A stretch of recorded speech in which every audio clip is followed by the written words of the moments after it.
Hello guys, स्वागत है आप सभी का आज के इस वीडियो सेशन में। आज की क्लास में हम पढ़ेंगे एप्लीकेशंस और एडवांटेज ऑफ लो प्रेशर। तो चलिए स्टार्ट करते हैं।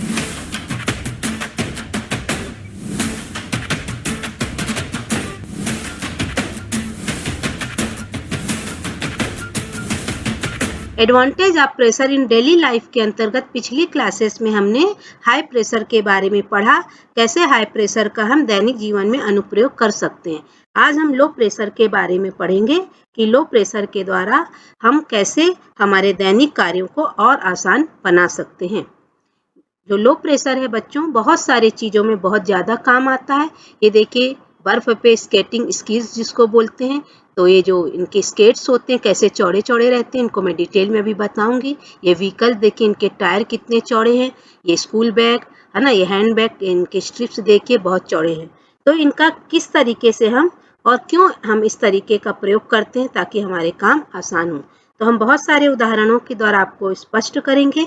पिछली क्लासेस में हमने आपको दाब के बारे में बताया, दाब क्या होता है और कैसे यह एरिया के व्युत्क्रमानुपाती होता है। व्युत्क्रमानुपाती का मतलब होता है जब हम दहाते हैं, जब क्षेत्रफल बढ़ता है तो दाब कम होता है और एरिया कम होने से दाब बढ़ता है। तो इन सारे अनुप्रयोगों में हम क्या करेंगे, एरिया बढ़ाएंगे, क्षेत्रफल बढ़ाएंगे ताकि उनके द्वारा आरोपित दाब कम हो जाए और हमारा जीवन और उससे हमारे जीवन से संबंधित छोटे मोटे काम जो और आसान हो सके। पहला एग्जाम्पल हम देखते हैं, ऊंट। हम सभी जानते हैं कि ऊंट को रेगिस्तान का जहाज कहा जाता है। हमारे जो जमीन में रहने वाले हमारे मैदानी इलाकों के जो जानवर हैं, घोड़े गधे, इनको हम गाय बैल हमारे अगर हम रेतीली जमीन पर रेगिस्तान पर ले जाएं और चलाने का प्रयास करें तो इतनी आसानी से नहीं चलते, जबकि ऊंट बहुत अच्छे से चल लेते हैं रेगिस्तान में और वहाँ के लोगों का जीवन बहुत आसान कर देते हैं। इसलिए तो ऊंट को रेगिस्तान का जहाज कहा जाता है। तो ऐसी क्या विशेषता है ऊंट में जो उसको रेगिस्तान का जहाज कहा जाता है? असल में ऊंट की टांगे लंबी और उनके खुर चौड़े होते हैं। खुर चौड़े होने से जो एरिया है, सरफेस एरिया उनके खुर का बढ़ जाता है और उसके द्वारा आरोपित दाब कम होता है। हमने बताया आपको, दाब जो होता है क्षेत्रफल के व्युत्क्रमानुपाती होता है। क्षेत्रफल बढ़ने से दाब का मान कम होता है। इसीलिए ऊंट बहुत आसानी से रेगिस्तान की रेतीली जमीन पर चल लेते। देखिए चौड़े खुर, खुर का क्षेत्रफल बढ़ने से उसके द्वारा आरोपित दाब कम हो जाता है। इसी तरीके से हमारे जो हाई हील्स होते हैं, सैंडल्स हाई हील्स वाले, या हमारे जो बूट, ये हाई हील्स में आप देखिएगा पॉइंटेड हील है।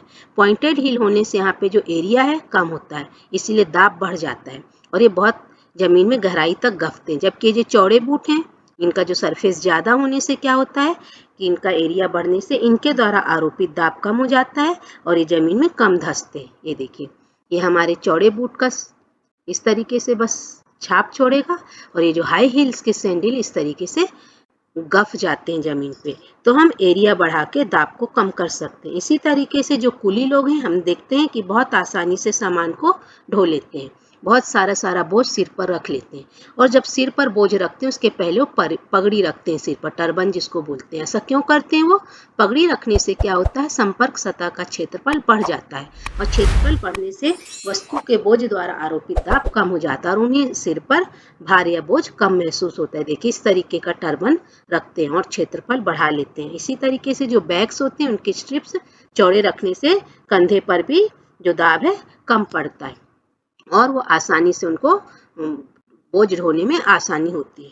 इसी तरीके से हमारे जो घर होते हैं, उनके जो सरफेस होते हैं, ऊंची ऊंची इमारतों की जो बिल्डिंग होती है, उनके जो नींव होती है, उनके आधार हमेशा चौड़े और विशाल बनाए जाते हैं। क्योंकि अगर हम ऐसा नहीं करेंगे तो ऊंची इमारतों द्वारा जमीन पर जो दाब पड़ेगा बहुत ज़्यादा पड़ेगा और इमारतें जमीन में धंस सकती हैं। लेकिन जब हम चौड़ा बना देंगे, आधार विशाल बना देंगे और बड़ा चौड़ा बना देंगे, तो एरिया बढ़ाने से उनके द्वारा आरोपित दाब कम हो जाता है और जमीन में नहीं धंस पाते। देखिए, इस तरीके से ऊंची ऊंची इमारतों के जो आधार होते हैं, वाइड फाउंडेशन बनाए जाते हैं। और ये देखिए, पूरा ये जो एरिया है नीचे से आप देखेंगे बहुत ज़्यादा लिया जाता है। तो बड़ी बड़ी बिल्डिंग के फाउंडेशंस वाइड रखने से उनके द्वारा जो प्रेशर एक्सर्टेड होता है ग्राउंड पर, वो बहुत कम हो जाता है और इमारतें जमीन में धंसने से बच जाती हैं। इसी तरीके से जो हैंड बैग्स होते हैं, बच्चों के स्कूल बैग्स होते हैं, उनके स्ट्रिप्स भी चौड़े बनाए जाते हैं। School bags and shopping bags के बेल्ट्स एंड स्ट्रिप्स चौड़े क्यों बनाए जाते हैं? ताकि संपर्क सतह का क्षेत्रफल बढ़ जाए और हाथों और कंधों पर बैग्स द्वारा आरोपित दाब कम हो जाए। ये देखिए, स्कूल बैग है ना, चौड़ी स्ट्रिप्स होने से एरिया बढ़ जाता है और एरिया बढ़ने से इनके द्वारा जो प्रेशर होता है आरोपित कंधे पर जो दाब होता है वो कम हो जाता है और कंधे पर बोझ कम पड़ता है। इसी तरीके से देखिए स्कूल बैग है, इनके भी स्ट्रिप्स खूब चौड़े हैं तो उनके द्वारा आरोपित दाब कम होता है और आसान हो जाता है कंधों पे बैग को उठाना। और आप सभी जानते हैं आजकल स्कूल बैग्स बहुत ज़्यादा हैवी होते हैं। इसी तरीके से जो बड़े व्हीकल होते हैं बस, ट्रक, लॉरी है ना, भारी सामान ढोने वाले, उनमें भी टायर्स की संख्या ज़्यादा कर देते हैं या चौड़े चौड़े टायर्स लगा देते हैं।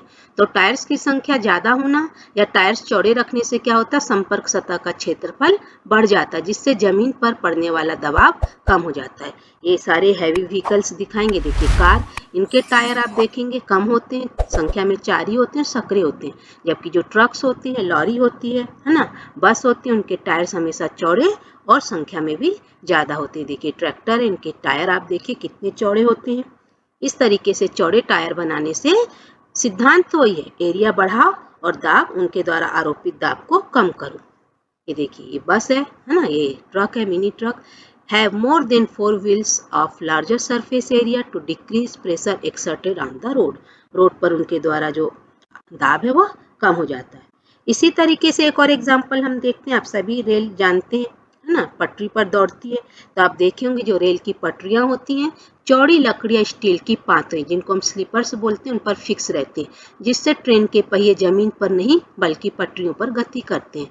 पातों के कारण क्या होता है, संपर्क सतह का क्षेत्रफल बढ़ जाता है जिससे ट्रेन द्वारा आरोपित दाब का मान कम हो जाता है और पटरियां पृथ्वी पर हैवी प्रेशर के कारण धंस नहीं पाती है। देखिए इनको थोड़ा और हम पिक बड़ा करके आपको दिखाते हैं किस तरीके से जो रेल की पटरियों के पात होते हैं कैसे स्लीपर्स के, ये देखिए चौड़े चौड़े वाइड वुडन स्लीपर्स है ना, ये वाइड वुडन स्लीपर्स होते हैं, रेलवे ट्रैक्स के इधर पे बिछाए जाते हैं ताकि एरिया बढ़ जाए, संपर्क एरिया, और ट्रेन द्वारा आरोपित दाब कम हो जाए। इसी तरीके से आप देखेंगे जो बांध होते हैं, डैम होते हैं, ये बहुत ज़्यादा पानी को स्टोर करके रखते हैं। तो जो डैम होते हैं उनके जो बेस होते हैं उनको चौड़ा बनाते हैं क्योंकि जो द्रव का दाब हम जब अगली कक्षा में मैं आपको बताऊंगी, जो लिक्विड प्रेशर होता है सतह पर बेस पर सबसे ज़्यादा होता है। तो जब हम बांध में बहुत ज़्यादा पानी भरते हैं तो ज़मीन पर दाब बहुत ज़्यादा पड़ता है, तो बांध की सतह को जो उनका बेस होता है उसका क्षेत्रफल बढ़ा देते हैं जिससे उनके द्वारा आरोपित दाब का मान कम हो जाए। The walls of the dams are made water at the base so that it can withstand the pressure of water. तो क्या होता है बच्चों, इसका जो प्रेशर होता है वाइड इनके चौड़े होने से प्रेशर कम हो जाता है और बांध जमीन पर पानी का प्रेशर कम होने से बांध के डैमेज होने का खतरा बहुत कम हो जाता है। इसी तरीके से आर्मी टैंक हम जानते हैं, आर्मी टैंक जो होते हैं उनके व्हील्स हमेशा स्टील के चौड़े बेल्ट से कवर होते हैं। देखिए जो स्टील टैंकर से के इनके जो बेल्ट होते हैं इनमें क्या लगा देते हैं, स्टील के बेल्ट लगा देते हैं इनके टायर्स में, तो कांटेक्ट एरिया बढ़ जाता है। कांटेक्ट एरिया बढ़ने से उनके द्वारा आरोपित जो प्रेशर होता है वो कम हो जाता है। ये रियल में आर्मी टैंक है। देखिए चौड़े चौड़े स्टील के पट्टे, इनमें भी टायर्स की संख्या बहुत ज़्यादा होती है, चौड़े होते हैं और इनमें हम क्या लगा देते हैं और पिक में दिखाती हैं। देखिए इस तरीके की हम स्टील के बेल्ट जिसको बोलते लगा देते, इसी बेल्ट पर ये टैंक चलता है।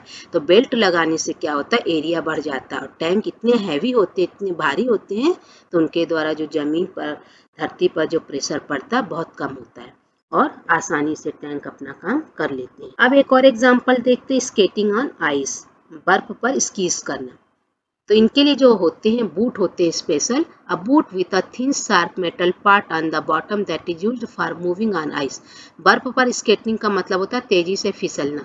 उसमें जो प्रयुक्त होता है जूता, उसकी तली पर छोटे छोटे पहिए लगे होते हैं, उन पहियों को हम उन जूतों को हिम विसर्पण पादुका बोलते हैं। तो ये हमेशा चौड़े चौड़े बनाए जाते हैं।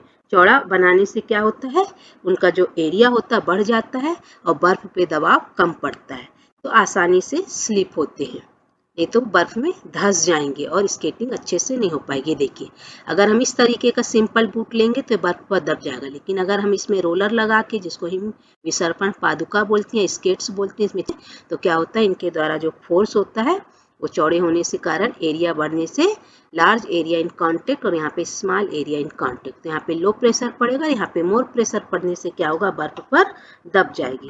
कुछ और इनके इससे रिलेटेड चित्र देखते हैं।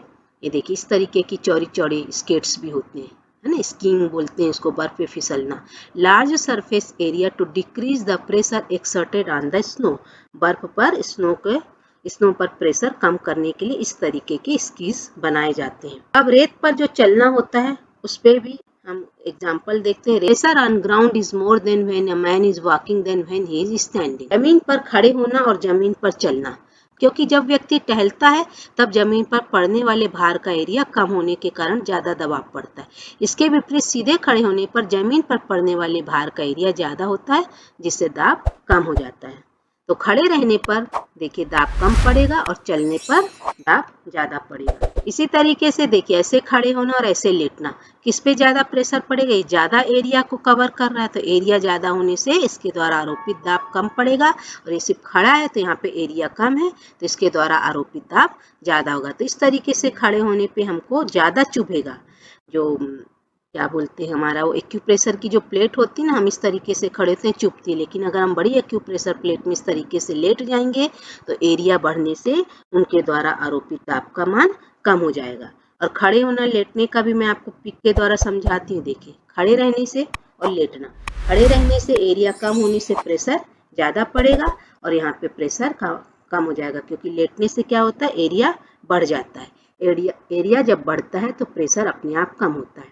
तो इस तरीके से हमारा आज का सेशन यहीं पर समाप्त होता है और हमने आपको बहुत अच्छे से हाई प्रेशर और लो प्रेशर को क्लियर कर दिया है। अगली क्लास में हम लिक्विड प्रेशर के बारे में पढ़ेंगे, उससे जुड़े सारी जरूरी बातें आपको बताई जाएंगी।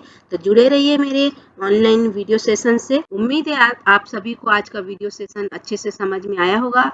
मेरे चैनल को लाइक शेयर एंड सब्सक्राइब करिए, बेल आइकन को प्रेस करना मत भूलिए ताकि मेरे वीडियो के नोटिफिकेशंस आपको तुरंत मिले। मिलते हैं अगली क्लास में, तब तक के लिए बाय बाय।